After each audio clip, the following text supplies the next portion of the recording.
Welcome back, everybody. If you're new, my name is Nicholas, and this is Investing Against the Grain.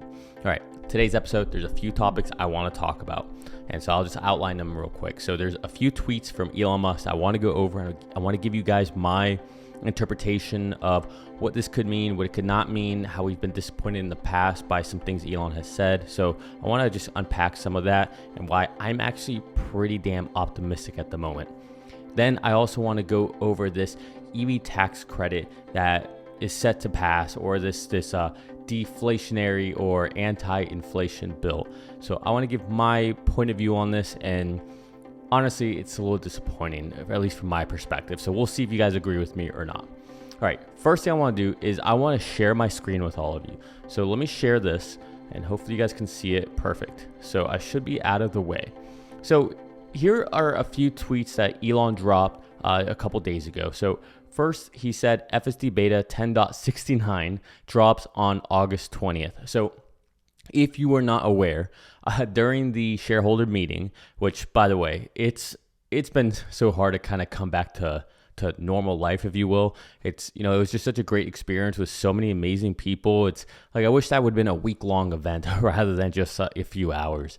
But hey, you know what? We all have to get back to normal life. It can't always be a Tesla event every day. And that's kind of what makes it special, is that we have those events and then, you go back to normalcy. But anyways, so during the event, Elon referred to 10.13. I think it was Omar who yelled out during the meeting, what's up with 10.13, or when's it going to come out? And Elon essentially joked that they're doing a lot of work. They're making a lot of progress, doing a lot of new architectural changes. And he joked that it should really be called 10.69. And he even said it needs to earn that label. So anyways, here we can see Elon saying that 10.69, otherwise really known as 10.13, would drop August 20th. Now, he mentions also, and you can see he said this like sometime afterwards, that this release will be big. So here's the thing. There's been a lot of times where Elon has said something like this is a big deal, this is a big release, things of that nature. And there have been many times where it turned out to be kind of underwhelming, right? It like the hype and the expectation that we had didn't quite meet the expectations.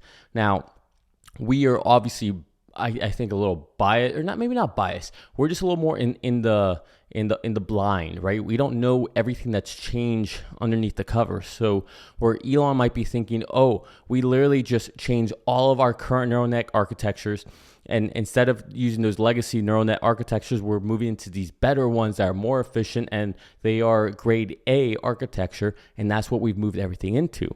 Now, we may not experience the benefits of it, but Elon and his team may know that because we've moved into this new architecture, it's going to give us a lot of runway to improve. Those are things that I think have happened in the past, or similar situations where he has touted that they're going to be it's going to be a big deal, all this stuff. And then from a day one usage, it's kind of a letdown. However, as time progresses, you end up finding out that, oh man, it's getting better and better and better. Well, why do you think it's getting better so quickly? Why do you think they can put out so many releases so quickly? Well, it's probably because they moved into a new architecture, or they made some changes that was a big deal over the long run, not the short, immediate release run. Now, the reason I'm so excited about this, and I'll share that again, him sitting here saying this release will be big. I'm excited about this because we have seen testing of Chuck Cook's turn, right? 10.13 has been, according to Elon, or even in the release notes, it's supposed to solve Chuck's turn, right? Chuck Cook's turn, that unprotected left-hand turn. And we've seen videos that Chuck Cook has taken of the beta testers. We've seen it going, and it looks like it's angling, taking the median well, and going along. Now, the reason I'm excited is because that would be a actual tangible proof and result that we would see from this new release. Whereas when we compare it to other ones, well, maybe in the other ones, the only thing that actually changed is the architecture, and that might be something you can't see so obviously. So I'm pretty excited about this one. I think August 20th, we will all know the truth, and I think it'll actually be a pretty big release. So let me scroll on down here. So then here's another one. Okay, so here we have Elon again. Let me move this to the center. He's tweeting out about AI Day Part 2. I don't think he really says much. Yeah, he doesn't say much here, but it just says AI Day Part 2. Now, there's been a lot of debate about this image, right? Is this just a graphic, or is this actually the Tesla bot Optimus? Like, well, what is this, right? And then you've got this heart that it's making. In my opinion, I think this is actually the prototype that they're going to be showing us. I think that's what this is. I don't understand why they would show us this otherwise. I mean, if anything, you would use the other humanoid, the actual prototype that we saw during AI Day 1. You would use that for the heart. I mean, anyways, I think this is just a teaser, to be honest. And so I think this is going to be something that is going to be a big deal. Elon seems very excited about it, to the point where he keeps saying that people do not realize how far we've come or how far we are. So I think this is going to be exciting. All right, so let me zoom out here a little bit. So that's what I want to talk about as far as what he tweeted. But then he recently had a reply. Let me see if I can find it. Okay, right here. Yeah. So let me move myself out of the way here on my software. Let me see. Okay. There we go. You guys don't need to see my ugly face. Let's just move it up here. Okay, perfect. So here's a tweet from Gary Black. Let me see if I can actually make it bigger for you guys. Let's see. Here we go. Okay. So here's a tweet from Gary Black saying probably the 4 most important charts from the fundamental standpoint that show Tesla can grow volumes, vehicle sales at 50% plus for the foreseeable future. All right, so there's a lot of charts here, graphs here. I encourage you to go check out this tweet from Gary Black. It's pretty interesting. But what's interesting, even more so, in my opinion, is what Elon says here. Growing 50% every year, so year over year, requires an insane amount of work, but is achievable with outstanding execution. So why did I want to show that one to you guys? So what Gary Black is talking about is volume of vehicles, 50% year over year, right? So right, we just did, call it 900 last year. This year should be about 1.4, 1.5 million. And then, right, we just added, right, then 2 million and then 3 million, right? So 50% year over year. The reason that's a big deal is because as the vehicles grow 50% year over year, we should see more value in Tesla grow even faster than 50% year over year. So that'll be interesting to watch. And it's very encouraging to hear Elon say, acknowledge it's very difficult, but it's definitely doable, right? It definitely seems like they've lined it out for a 50% year over year growth for quite some time. Now, I do think growth will slow down at a certain point. So maybe at about the 5 million, 7.5 million vehicle run rate, that's probably where they'll kind of hit a little bottleneck, unless they start releasing other products that we don't know about, which again, Elon has alluded to multiple times. So I think this is bullish on many levels. I think it's a very good sign when we hear them continue to iterate this 50% year over year growth, especially after the Shanghai lockdowns, but more so into the future. Okay, the longer that they can go with that, call it denominator, that base growing 50% year over year, like the more bullish you should be on the stock, because if they're at, call it 10 million vehicles a year, and they're growing 50% on that would be insane. All right. Now, I don't think that'll happen by the time they get to 10 million, but you get my point. As long as that continues to be the narrative, it's a very good thing, because then what? I mean, if you look at companies like Microsoft Azure, it's growing 40% year over year. If you look at AWS, it's growing 33% year over year, right? That's the CAGR, compound annual growth rate. What that means is the bottom line is going to grow even faster than that. So that's yet another bullish sign. It definitely seems like there's a lot of things going in the right direction for Tesla at this point. All right, let's talk about this EV tax credit. All right, so I've thought a lot about this. Selfishly, as an investor, my initial thought is, yes, give us that tax credit. Right? I want it because that creates more demand and all that, and it's better for Tesla, and maybe they can take part of it, and then it's better for their margins and all that. However, as an investor, when I thought about this even longer, I hate this bill. I absolutely hate it. Why? What am I talking about? Well, keep in mind, right now, we are in a highly inflationary period. This inflationary period has literally destroyed the stock market, and it has made it almost impossible for anybody to get anything or pay for anything. Now, some people are lucky. Some people have a lot of wealth or have high paying jobs, right? But the truth is that's not the masses. That's not the majority, right? The majority is struggling right now. And so my problem with this new bill, this EV tax credit, is that all it's going to do is exacerbate this issue when it comes to inflation.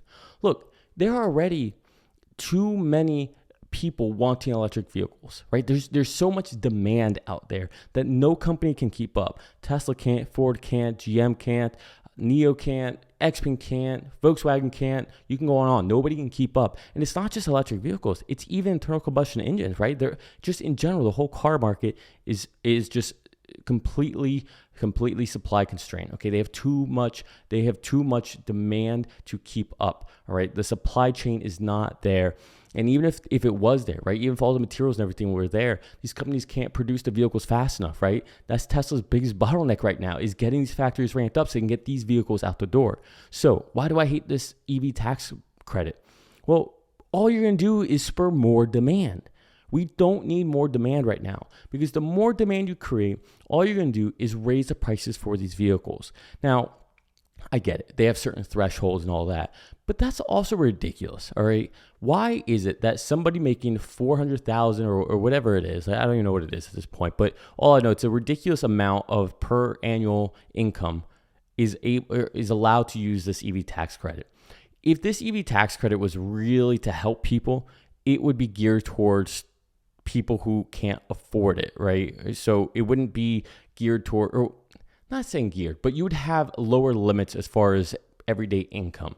And I think that's another problem, right? It just doesn't seem like a very benevolent agenda when it comes to this bill. It seems like a bill where people who are at the top are going to benefit because they're the ones that can buy brand new cars and these other people can't. I don't know. It seems like a weird thing to do when we already have too much demand, right? I get the idea if you want to spur, some credits and things of that nature to help people look towards renewable energy. And so you want to create demand for that, but that's not the problem with electric vehicles. Now, the rest of the bill, I actually don't have a problem with, things like superchargers. Well, that makes sense, right? Like building out the infrastructure for that, right? That would make sense. All of the battery requirements to bring manufacturers back here to have them manufacture all the raw materials we need, that makes sense. A lot of the medications, things of that nature, I didn't really look into all of that, but just surface level, that seems to make sense, okay? But when it comes strictly to the EV tax credit for people to go purchase a vehicle, frankly, I think it's a waste of money. It's a waste of taxpayer money. And I think the only thing it's going to do is increase inflation. And it's going to create more demand for already undersupplied segment of the market. And I might have said oversupplied earlier. I apologize if I did. I misspoke. Again, this is all live stream. I don't script anything. It's just off the dome. So I make mistakes sometimes. Anyways, I know a lot of people are excited about this EV tax credit. I just don't think it's something we need. I think we should just let companies compete. It'd be a whole different story if nobody wanted to go and purchase an electric vehicle, if there's just no demand there. But that's not the case. So if that's not the case, why don't we take all of that money that you're going to give out and spend and put it somewhere else, right? Something else that I find interesting, I was just thinking about this. They have this whole push for renewable energy and all that. Why don't we see solar panels on like the White House, the Capitol buildings, the Pentagon? Like, why don't we see them like taking those type of infrastructures and modernizing them? Why don't we see them making a push towards the grid itself, right? I mean, you would think there'd be more things of that nature. Or even how they're trying to get all these companies to go, full EV and zero emissions of these auto companies by a certain date. Where is that for the grid? Right, I think that there needs to be more of a push on that front, but that's not sexy. That's not something that gets voters to pay attention because they can't directly benefit from it. That's the other thing. It seems like a lot of times these tax credits or these incentives that any politician does, left, right, middle, doesn't matter. It always seems like it's more of a attempt to purchase a vote rather than to actually do something from a benevolent and a greater good for the country and the economy. But maybe that's me being pessimistic. Maybe I should work on that. I should think about that a little deeper.